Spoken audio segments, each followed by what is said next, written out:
Punta tayong Vista Mall. Kukuha tayo ng voter certification.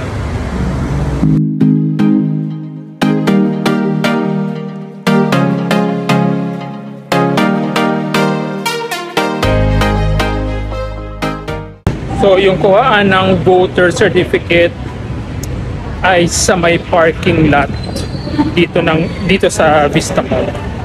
Nagtanong-tanong tayo sa guard kung saan yung exact location para mabilis. At biglang umulan ng malakas.